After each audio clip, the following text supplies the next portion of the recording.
Well, more now from the Senzo Meyiwa murder trial. Our reporter Linda Mnisi in court for us. Linda, good afternoon to you. I mean, so much of a focus, that interchange between the witness Tumelo Madlala and the advocate for accused number 5, Zandile Mshololo, really fascinating when she was asking, were you a good friend, essentially, I'm paraphrasing, were you a good friend to Senzo Meyiwa by making money out of selling all of this to Netflix? Quite something going on in court today.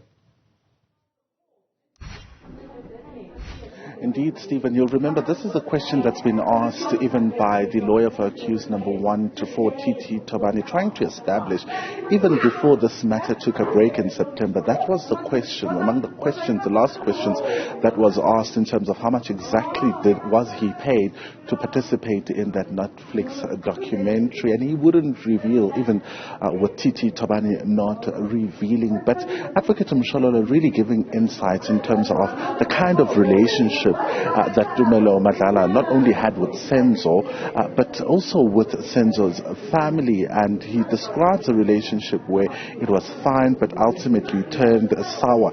He's asked to go into detail into what exactly happened, and he says, well, Senzo's father, the late Senzo's father, would come to his home in his absence, find his girlfriend, and then start swearing at the girlfriend. In some instances, he speaks about an incident where he greeted Senzo's mother and she wouldn't respond. And Advocate Mshololo saying, is it not because you wouldn't reveal the truth about what exactly happened to their son? And Tumelo Madlala saying, of course, that would only be known by the family of Senzo Meyiwa. There you see the advocate Zandile Mshololo leaving the court there.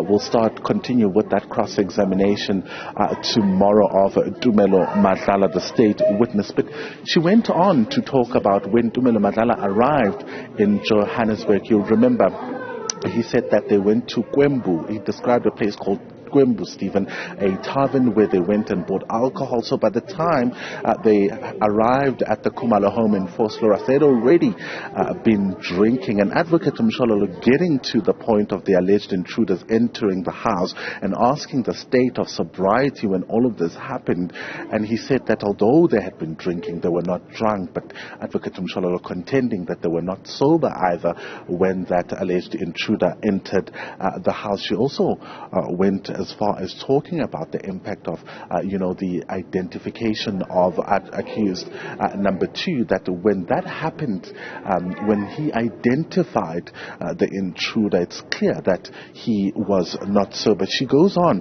to talk about, the information and the delays in this case. You would have heard being asked to withdraw a question around the Netflix documentary where she revealed that, in fact, part of the delays were because he had given, Tumelo Madlala that is, had given information to the producers of that Netflix documentary, but the state objected, and you would have seen there the advocate Mshololo withdrawing that question, but ultimately saying that some part of the delays or some of the reasons for the delay was because because of the information rather that was given to the police. So it's clear then, according to Tumelo Madlala's information, that he had sold also those pictures that he gave to the producers of that Netflix documentary. It's quite interesting, Stephen, that when he was asked about whether or not he shed the money, he asked why would he do that.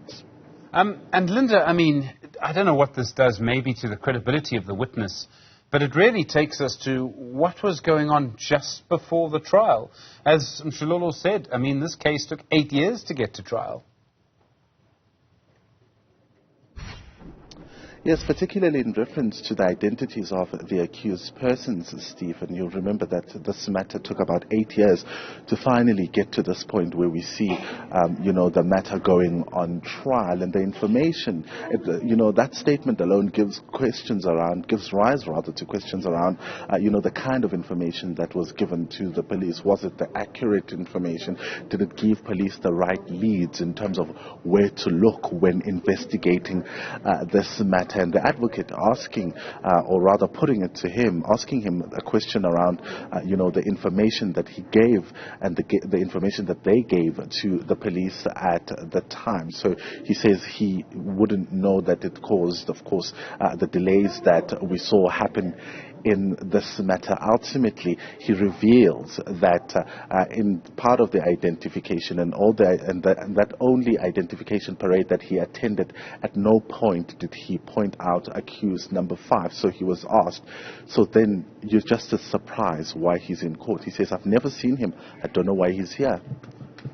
Linda Mnisi, thank you very much indeed. Live in court for you.